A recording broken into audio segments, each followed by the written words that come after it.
Good morning to you. This is Sunrise. Top stories today, and the longest government shutdown in US history. About 800,000 government employees have now missed out on their first payday of the year, but President Trump shows no sign of ending the crisis.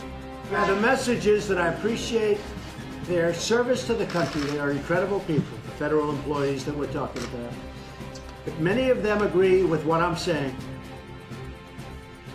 Scrap prison sentences under 6 months. The new proposals from the Ministry of Justice that could see 30,000 offenders spared jail each year. 80,000 police officers are set to take to the streets of France ahead of a 9th week of yellow vest protests. Celebrity sells, but is enough being done to crack down on social influencers who breach advertising standards? We examine a growing issue online. Effective or unethical? How police in Scotland are using informants to monitor supporters attending one of Britain's biggest football rivalries.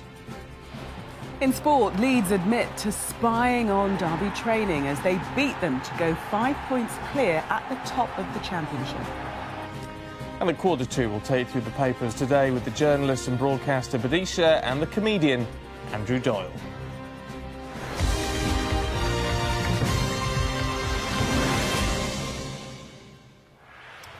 Well, thanks for joining us on Sunrise today. We're starting with the United States government, which is now in the grip of the longest shutdown in its history.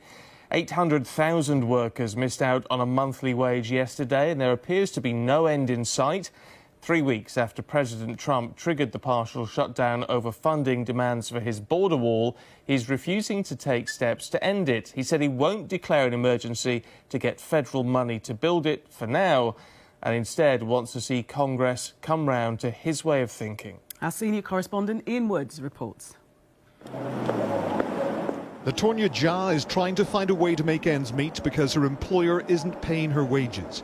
Her boss is the President of the United States. How are you doing with the shutdown? I'm trying to hang in there the best Donald Trump's ongoing stalemate with Congress over funding his border wall means 800,000 federal workers are in the same boat.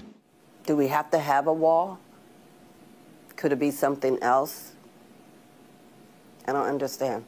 Don't we have structures up there now? And then they say, too, that the majority of the people who are slipping in aren't even coming in through the southern border. So why do we have to be out of work when the facts don't match up? So does the president have any sympathy with those caught in the middle? Now, the message is that I appreciate their service to the country. They are incredible people, the federal employees that we're talking about. But many of them agree with what I'm saying. End the shutdown now! End it now! As the partial government shutdown becomes the longest in history, workers are increasingly making their voices heard, angry at the financial impact on them and their families. End the shutdown! Hundreds demonstrated outside the White House, with most pinning the blame for the deadlock firmly at the door of the president. Well, I'll just have to call bill collectors and beg for forgiveness and try to keep our credit rating somewhere where it should be, but we'll have to try to figure out how we're going to pay them. We don't know how we're going to do it yet. Still on duty because their jobs are deemed essential are security staff at airports. But they're working without pay.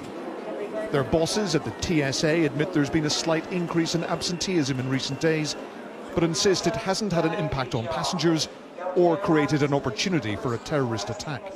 But a union leader representing 51,000 airport screeners across the country says that's bound to get worse the longer the dispute goes on.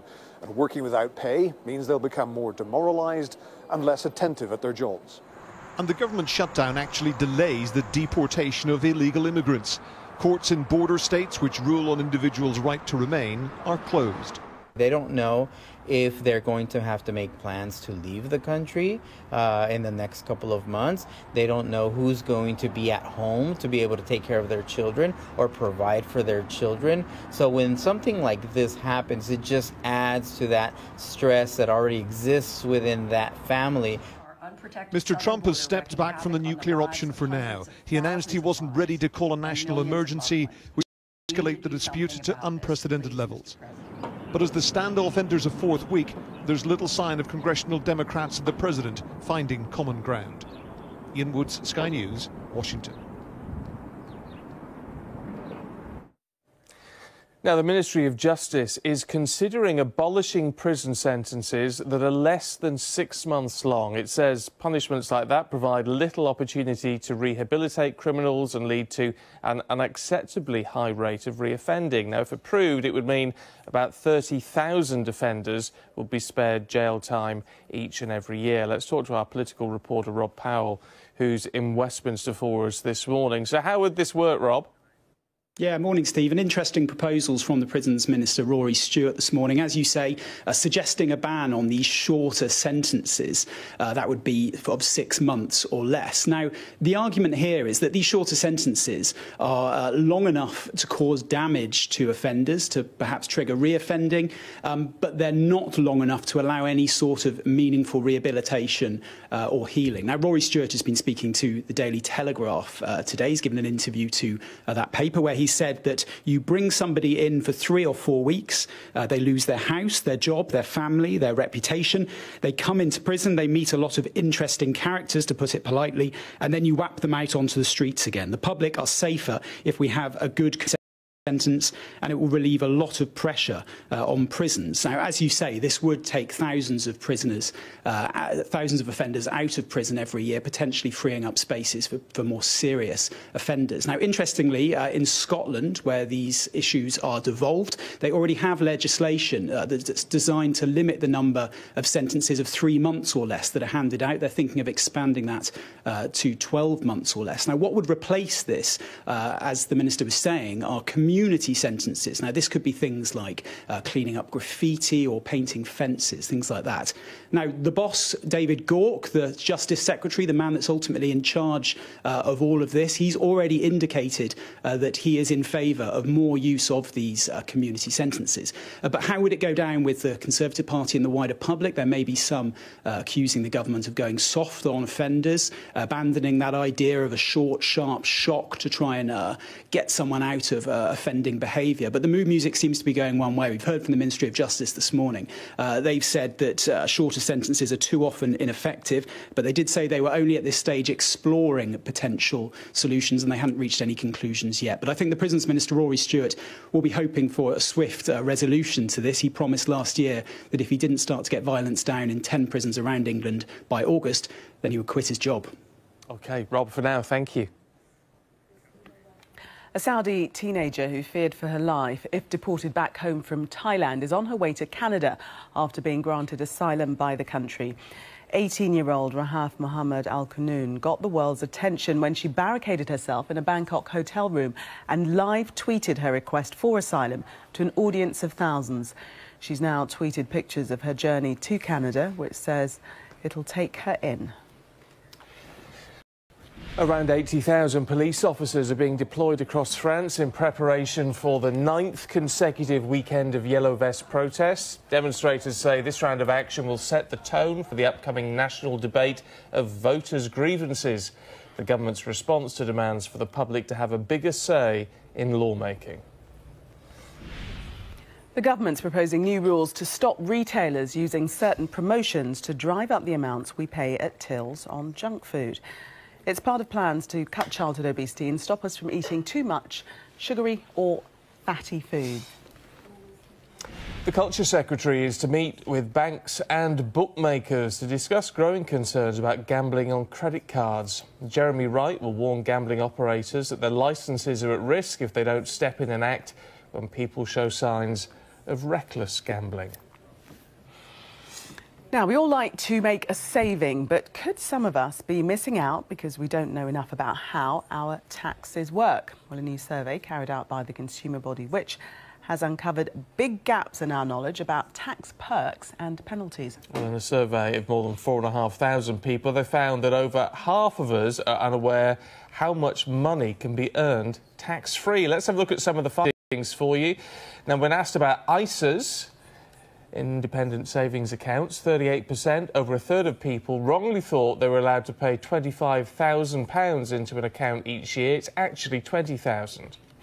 Another grey area was on national insurance. 39% of people wrongly thought a person earning £25,000 would pay less than someone earning £50,000. When asked if a person could be fined £50 if they missed the deadline to complete their tax return, 51% of people answered true, which is incorrect, as it's £100 followed by further potential penalties. I did know that one. I know how much I might have to pay out if I miss that deadline. Have you been stung? Never. You've done it? Oh. Never. I haven't done it yet, though. Haven't you? No, I've been really busy. And it's always, every year, I think I'll get everything in order, so when it comes to the time, I can just bang it out, and every year it just hangs over me. Oh. It hangs over me. I still haven't done it. What I don't understand is why some people have to do tax returns and other people don't. Not everyone does a tax return. So that I don't understand. Well, yeah, I suppose, yes. Well, we can ask our guest, can't we, coming in later on. At 9:45, Laura Retty, she's a personal finance expert at money.co.uk. And if you'd like to ask a question to Laura, do get in touch. You can email us, news@sky.com, or you can tweet us. At Sky Stephen. Yeah, you know your own tweet. Yeah, at Sky Julie. Actually, I sort of think with this, it's better, if you email these, it's better because then our producers can get hold of them instantly and get something put down for us. So that's probably the best option for that one, news@sky.com. But you can tweet as well. You can, if you like. Let's have a look at the newspapers for you. We'll start with The Telegraph. It has an interview with the Prisons Minister who said jail sentences under 6 months should be scrapped. The Times leads on a warning that Tory donors that Brexit may never happen. Meanwhile, ministers have told the Eye, apparently, that Britain's exit from the EU is likely to be delayed, even if the Prime Minister wins the vote on Tuesday. The Daily Mail focuses in on a Transport Secretary, Chris Grayling, that no Brexit could risk a resurgence in the far right. The Guardian has details of a new study which suggests air pollution is as likely to raise the risk of miscarriage in pregnant women as smoking. The Financial Times reports that Hitachi is on the verge of abandoning plans to build a nuclear power station in Wales. The Mirror has a couple's desperate plea for a heart donor for their baby who has just weeks to live. Health chiefs are arguing for a ban on multi-pack junk food to help tackle obesity. That's according to The Express. The Star goes with a new lotto game which pays winners £10,000 a month for 30 years, tax-free. Ooh. I think that's another tax question to answer. That's quite nice, isn't it? Though £10,000 a month in 30 years will not be a lot of money. That's the problem. Why would you get away with not paying tax, though? I don't understand that. Well, you don't pay tax on lottery winnings, do you? If you win the lottery, you don't pay tax on it. You do in the States, I think. 10,000, yes. Anyway, The Sun has a story about Boris Johnson's divorce. But no, it's inflation, isn't it? So £10,000 is a lot of money now. Oh, I see, yes. But in 30 years, it... Still wouldn't say no. It's not a huge amount I of wouldn't money. turn my nose up. No. Quite nice. Paper review heading away at 22, but Gillian's been having a route through already. Yes, starting off with The Guardian, we mentioned this in the rundown of the papers, and this is on the front page. It's a new study which is claiming a link between air pollution and a risk of miscarriage, and it's saying that the risk is likely to increase in pregnant women. It's just perhaps as much as smoking, and this is something that hasn't been compared to before. It's already known, this is air pollution, to harm fetuses by increasing the risk of premature birth and low birth weight, but now saying that it's as serious as smoking potentially. This is the first study of its kind to assess the impact of short-term exposure to air pollution, but quite a serious story, actually, and one that will worry a number of people. OK. Can we have a revolting pheasant? Oh, I didn't look at the pheasant story. Oh, in that case... No. Oh, we've got it. There we go. Phil the revolting pheasant. Well, I sort of saw this. I didn't want to do this because, you know, I'm terrified of birds. But, is this why you didn't pick it? Yeah, this is, it's a quite aggressive pheasant. I didn't even know pheasants could do that. Yeah. I don't really want to look at this story. Honestly, I do not know what your issue is with birds. Lovely. Now, football fans heading to matches this weekend are bound to come across police. They're there to make sure everyone is safe. But a new review is looking at how matches in Scotland are dealt with. In part, it's examining how police have recruited informers amongst the fans at games between Rangers, an age-old sporting rivalry which goes far beyond the pitch. Our sports correspondent Martha Kellner reports. Celtic versus Rangers, one of the most divisive fixtures in world football and one of the most heavily policed. This meeting last month passed with no arrests, despite an ever-present simmering aggression, as is the case any time these teams meet. Police say good planning and use of intelligence is the reason.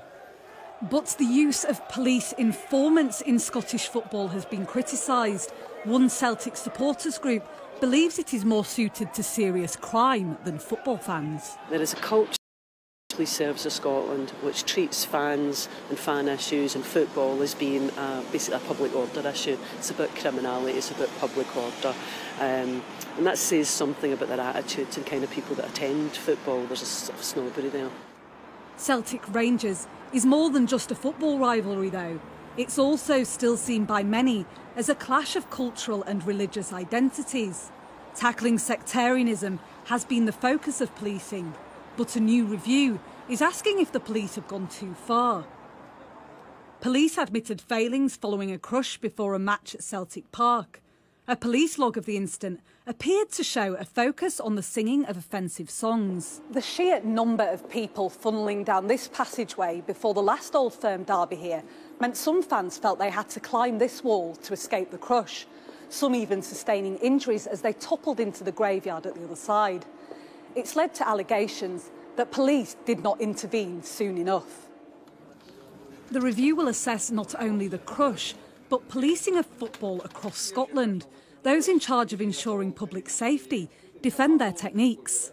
Regardless of whether it's football violence, disorder, serious organised crime or counter-terrorism, I believe that the public would expect us to try and gather intelligence from any source that we can. And potentially that would involve going to speak to people who we think are on the periphery of the organised violence that does occur in football, albeit rarely. The Offensive Behaviour in Football Act created new criminal offences concerning sectarian behaviour at football matches. It was repealed last year after widespread condemnation. But the problem of how to police football in Scotland remains. There's been an anxiety picking up in the 60s and right through the 70s and 80s that the policing of football fans, and by that what is actually meant is young working class men, has been problematic for the game itself and for the police. And so you're left with this sense of a kind of disconnect between what the mainstream of society believes behaviour should be and what young men believe going out on a day out to support their club means. As in England, football in Scotland is increasingly safe. But the policing which has helped create that safety is subject to political pressures unknown south of the border. Martha Kellner, Sky News, Scotland. Well, still to come, we'll have all the sporting action, including the latest from the Rugby Champions Cup. Could Gloucester upset Munster? I spy a team 5 points clear in the Championship. Leaders Leeds beat Derby but are caught up in a spy storm. And the tributes continue for Andy Murray, who's been in training ahead of what could be his last ever tournament.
Time now to catch up on all the sport with Jessica. See you at the top. This sports bulletin is brought to you by Vitality, for life insurance that rewards healthy living. I'm Rebecca Williams, and these are the headlines from Sky Sports News.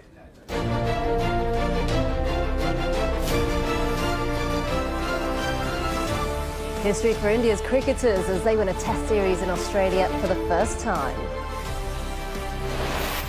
Manchester City and Liverpool's unbeaten start moved to within 4 points of them in the Premier League title race.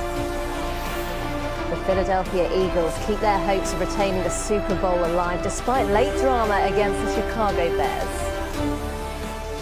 Also on the programme, the winner of the first golf tournament on the US Tour. And how Formula One celebrated Michael Schumacher's 50th birthday.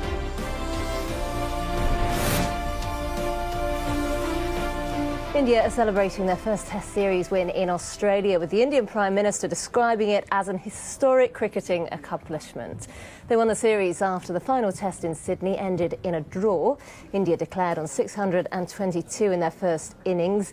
Australia were forced to follow on after they were all out for 300, and they made 6 without loss in their second innings before the 5th day was washed out by rain. We understood as a team we are on the right track, but the fact that the reward has come in the most historic series for Indian cricket is, a cherry on top of the cake, and something that, as I said, in the 10 years that I've played, is the proudest moment that I have experienced, and we're so happy for the whole team because it's a young bunch of guys, and to have that belief and to keep striving for excellence on a daily basis and to get a reward like this, we definitely have to be happy. We honestly felt coming into this series that in Australia in particular we could beat India, but as I said, throughout the series, more often than not, when those big moments came up, Virat scored 100 or Pujara scored runs or Bumrah bowled a great spell, and we couldn't quite get through those moments, and that's how you win Test matches, and that's why India won this series. South Africa won their home Test series against Pakistan. They won the second of 3 matches by 9 wickets. The former England captain, Wayne Rooney, has said he was disorientated by sleeping pills when he was arrested on public intoxication and swearing charges in the United States before Christmas. Now, we've got a picture, here it is, that's been released after he was fined $25 and had to pay $91 in costs. He was arrested by the Washington Airport Authority after triggering a door alarm. Rooney was booked into an adult detention centre before he was later released. He paid the fine on Friday, meaning he won't have to appear in court. Well, a spokesperson for Rooney said during the flight, Wayne took a prescribed amount of sleeping tablets mixed with some alcohol consumption and consequently was disorientated on arrival. He was approached by police who arrested him on a minor misdemeanor charge. And he received a statutory automatic fine and was released shortly afterwards at the airport. Now, the matter is now at an end. Wayne would like to put in record his appreciation for the manner he was treated by all involved. No further comment will be made. And DC United said they would be handling the matter internally. In the NFL, the Philadelphia Eagles kept their hopes of retaining the Super Bowl alive despite late drama against the Chicago Bears. The Bears missed a last-gasp field goal through Cody Parkey as the football hit the post twice before staying out. And it means the Eagles live to fight another day and play New Orleans Saints next. Obviously we're just hoping for a miss. This was a hard-fought game. That's an amazing team we just played against. And it came down to the wire, and, they have a bright future. The Los Angeles Chargers held off a late Baltimore Ravens fight back to advance from the AFC wildcard round. The Chargers won by 23 points to 17 at the M&T Stadium. The Dallas Cowboys are also into the playoffs. They beat the Seattle Seahawks 24-22 in Texas. And Indianapolis Colts quarterback Andrew Luck threw 2 touchdown passes as they beat the Houston Texans 21-7. Now they're just 2 games away from the Super Bowl, starting next week at Kansas City Chiefs. To be back here on this stage to get this win, what does that mean to you? It means we get another one next week, and that's what excites me. It's fun. I love going to work with, I shouldn't say work, I love going to play a game with these gentlemen on this field, and excited for another week. playing in Kansas City next week. Your thoughts looking ahead to that one? Yeah, it'll be fun. For life insurance that rewards healthy living, Vitality. Well, still to come on Sunrise this morning at 2:15, we'll take you through the morning papers with the journalist Badisha and comedian Andrew Doyle. With the US government now in its longest ever shutdown, we'll assess what risks could be ahead if it doesn't restart. New York Observer economist Andre Walker will be here at 7:15. With Andy Murray set for retirement, we'll be talking about his wider impact on sport and what might be next for him with sports journalist and author Richard Moore. That's at 7:30.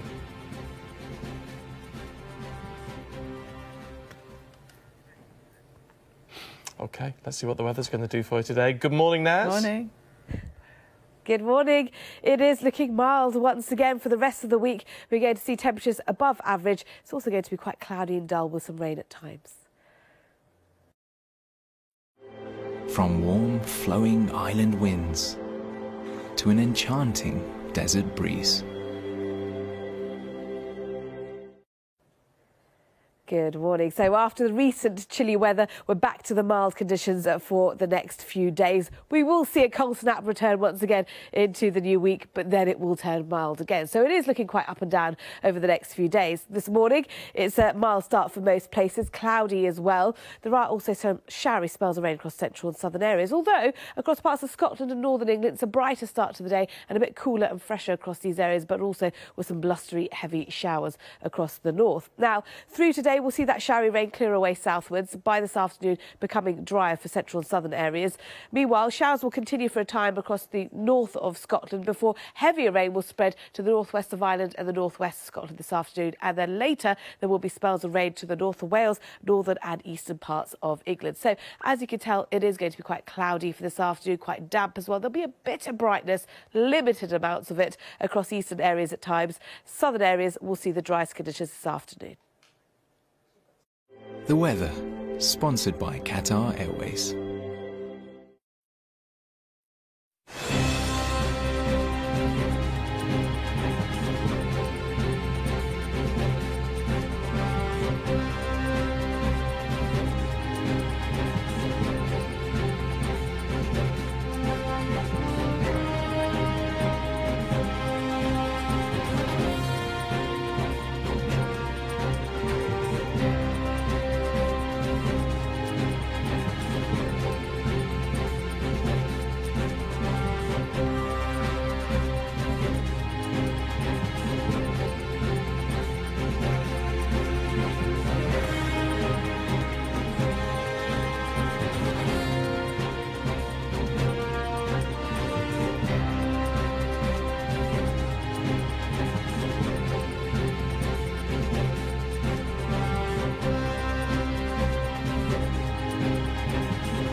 Good morning to you. This is Sunrise. Coming up, we'll be taking a look at the morning's newspapers this morning with the journalist and broadcaster Badisha and the comedian Andrew Doyle.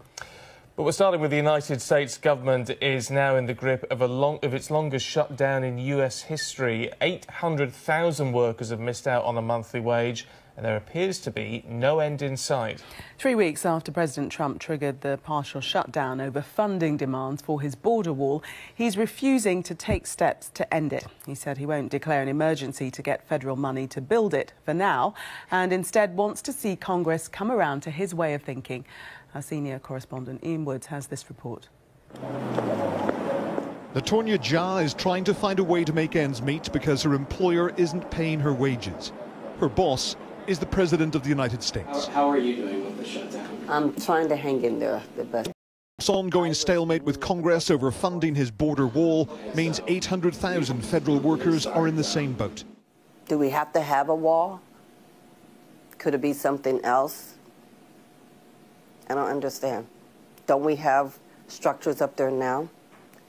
And then they say, too, that the majority of the people who are slipping in aren't even coming in through the southern border. So why do we have to be out of work when the facts don't match up? So does the president have any sympathy with those caught in the middle? The message is that I appreciate their service to the country. They are incredible people, the federal employees that we're talking about. But many of them agree with what I'm saying. End the shutdown now! End it now! As the partial government shutdown becomes the longest in history, workers are increasingly making their voices heard, angry at the financial impact on them and their families. End the shutdown! Hundreds demonstrated outside the White House, with most pinning the blame for the deadlock firmly at the door of the president. Well, I'll just have to call bill collectors and beg for forgiveness and try to keep our credit rating somewhere where it should be, but we'll have to try to figure out how we're going to pay them. We don't know how we're going to do it yet. Still on duty because their jobs are deemed essential are security staff at airports. But they're working without pay. Their bosses at the TSA admit there's been a slight increase in absenteeism in recent days, but insist it hasn't had an impact on passengers or created an opportunity for a terrorist attack. But a union leader representing 51,000 airport screeners across the country says that's bound to get worse the longer the dispute goes on. And working without pay means they'll become more demoralised and less attentive at their jobs. And the government shutdown actually delays the deportation of illegal immigrants. Courts in border states which rule on individuals' right to remain are closed. They don't know if they're going to have to make plans to leave the country in the next couple of months. They don't know who's going to be at home to be able to take care of their children or provide for their children. So when something like this happens, it just adds to that stress that already exists within that family. Mr. Trump has stepped back from the nuclear option for now. He announced he wasn't ready to call a national emergency, which would escalate the dispute to unprecedented levels. But as the standoff enters a fourth week, there's little sign of congressional Democrats and the president finding common ground. Ian Woods, Sky News, Washington. Now, they're the leaderless, yellow-vested protesters who've gathered at roundabouts and in city centres across France, and for the 9th consecutive weekend, we expect they'll be out in force again. One group of protesters have insight to their actions, telling our Europe correspondent none of them had voted for far-right parties and that they want to change not politics but their whole society. Mark Stone reports from Liège in the northeast of France. Step away from the city clashes and the violence to the roundabouts of French towns and villages. You'll find the Yellow Vest movement is more nuanced, more thoughtful. These are the voices and the faces of a fight to change France. Hello, my name is Lysiane. My name is Ameline. I'm Julian. I'm an old military. I don't have a job. And I'm a young mother. I'm here because I'm fighting for our rights. This group, like others right across the country, didn't know each other until the movement started 8 weeks ago. They've been brought together by a cause and a vest. A yellow jacket is a symbol. Everybody can have this jacket and go in the streets and say, I'm not okay with this society. I'm not okay with this government. I'm not okay with capitalism. Like we're saying, we're not against people getting rich, but we have people working and then not joining the 2 bits at the end of the month. By the 10th of the month, most of the 80% of the French people are working, cannot feed properly their children, they have a lot of taxes to pay. That's what we're against. Even find a job, it's very hard. Yeah. Even if we have diploma qualifications, it's very, very hard, and for a little pay. How long have you been searching for a job? For a job, that's 6 months now, and now I'm just stuck. I can do nothing. French people are very patient. We've been patient for years, hoping that the next government is going to do a change. Okay, so we waited for the next, and the next, and the next, and we see no changes. We only see talking, but we don't see the impact in what we have in our plates. Je pense qu'il y a eu un ras-le-bol total. Je pense que la taxe a été le truc qui a fait soulever tout le monde, mais ça faisait des mois, des années que ça couvait. And then when you're a politic and you work in Macron's government, you earn 8,000 euros plus cars, houses, extras. You don't pay taxes, whatever. So it's not logical that those who are leading the people live over the people. What's striking is that they see no politician who can help them. They're leaderless, and they like it that way. So the fight is in the streets. The fight is in the movements, not in the votes. I'm assuming that none of you voted for Macron in the election.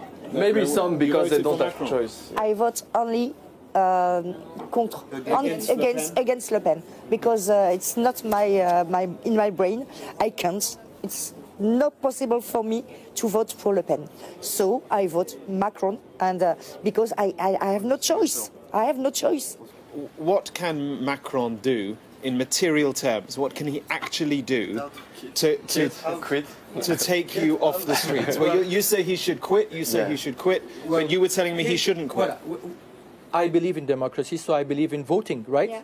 So if we voted for a president, I believe if we want to put a president out, we need to vote him out. But what he can do now, if he wants to have a little bit of honor, of respect, of being able to walk in the streets of France freely, let them give the people what they earn for their work. But you think he should just quit? No, I think if he really wants to stop, he has to totally change his politics and to make a radical change. But I think it's never going to happen. Et voilà, Macron ne sera pas la solution, les autres ne seront pas forcément la solution, nous on sera la solution.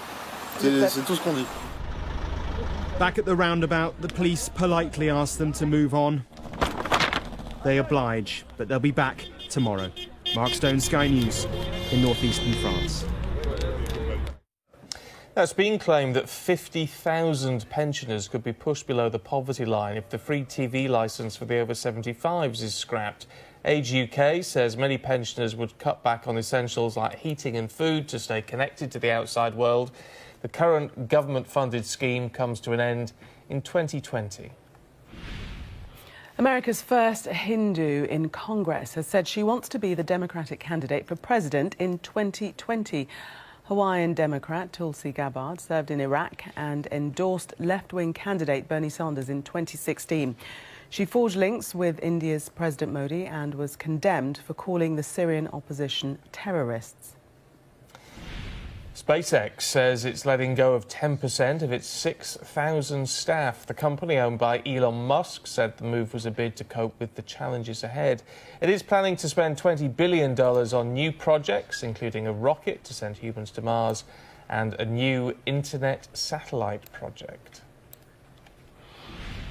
Foo Fighters lead singer Dave Grohl fell off stage last night after being handed a beer by a fan. He wasn't hurt, but it's not the first time the musician's taken a tumble. He had to pull out of Glastonbury in 2015 after breaking his leg during a gig in Sweden. Look at him, he's still on the mic, though.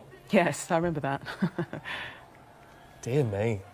Just stand in the middle of the stage and don't move. Yeah, it's a bit grim, isn't it?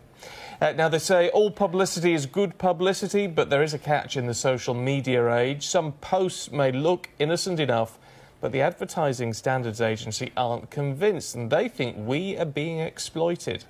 In fact, they've warned between 200 and 300 so-called influencers have been breaching rules on posts where they don't make clear their photos or videos are actually advertising products.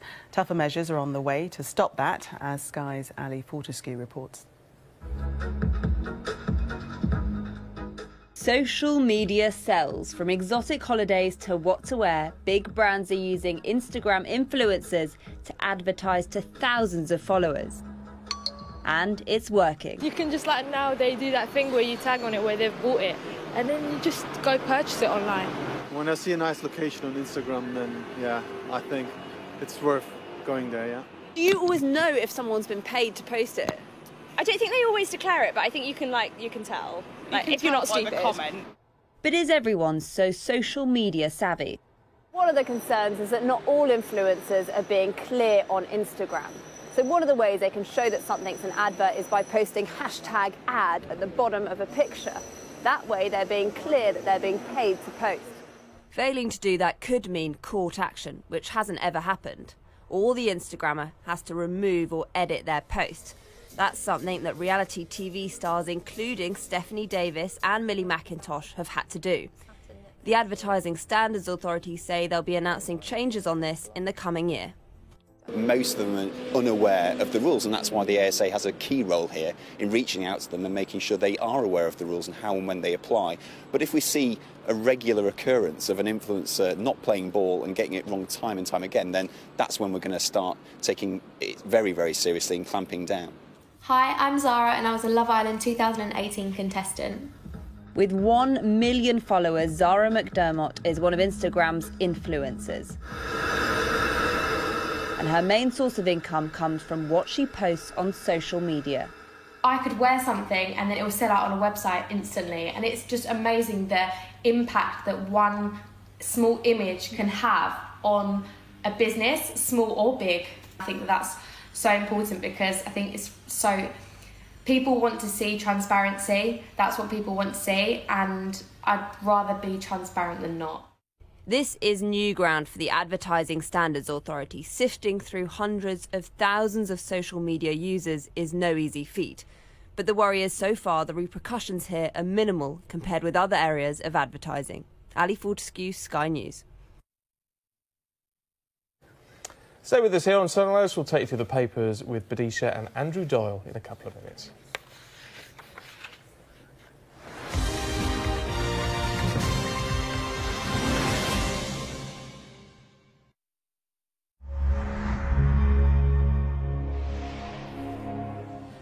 Hi, I'm Hannah Stott with the latest entertainment news. A warning: some flash photography is coming up.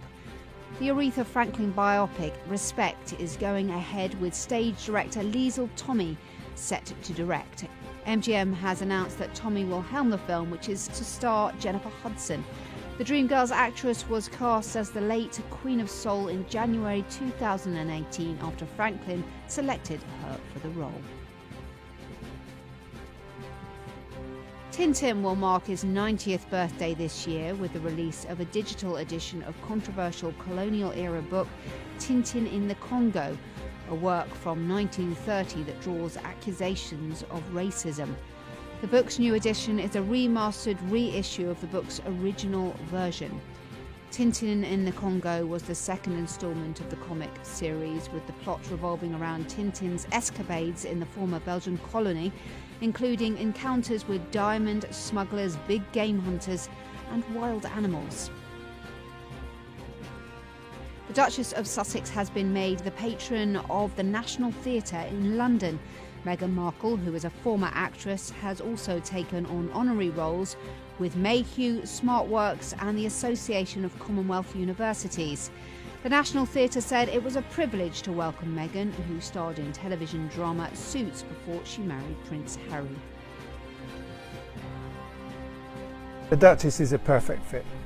Her interest and her eloquence in advocating for community, for education, of course for the power of storytelling and theatre and how important that is for culture and society, the nationwide work that we do, gender, diversity, and many of the things that she is very passionate about are principles that we hold very close to the centre of what we do at the National Theatre. John Malkovich has been in Venice filming scenes for the new Pope. The American actor is starring in the follow-up series to The Young Pope, which stars Jude Law.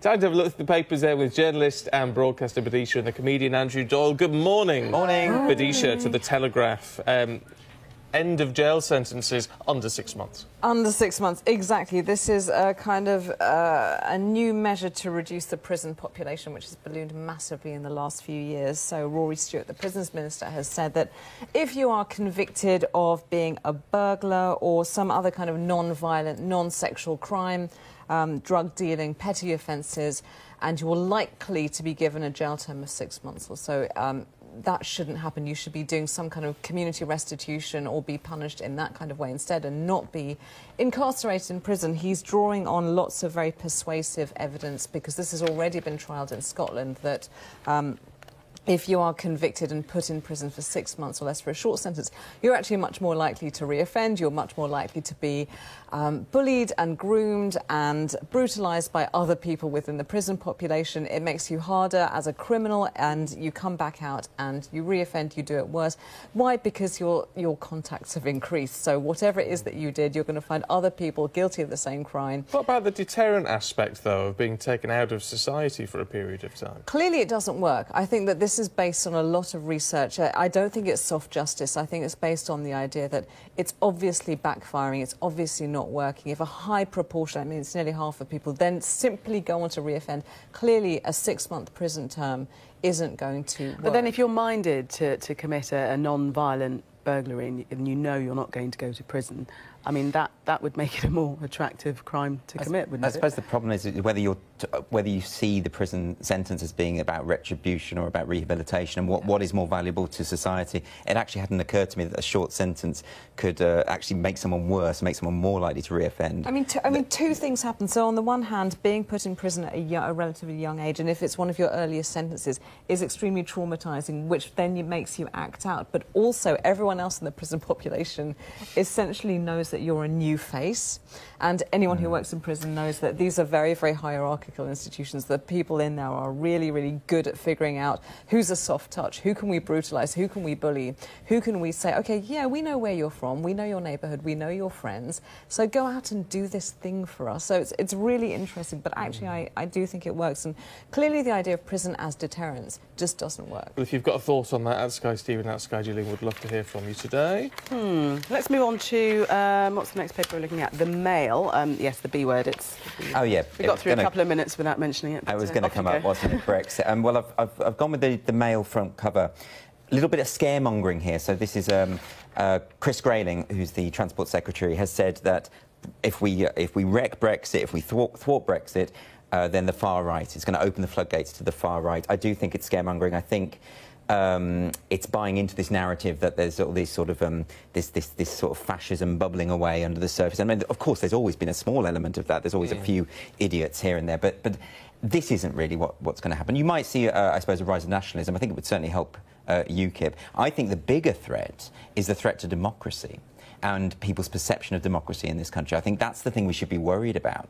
That if Parliament, as they currently seem to be doing, is they say they're taking back control. This is Parliament taking back control. It feels, and certainly is played out, that it's actually Parliament taking back control from the electorate. I mean, the thing about a parliamentary democracy is we vote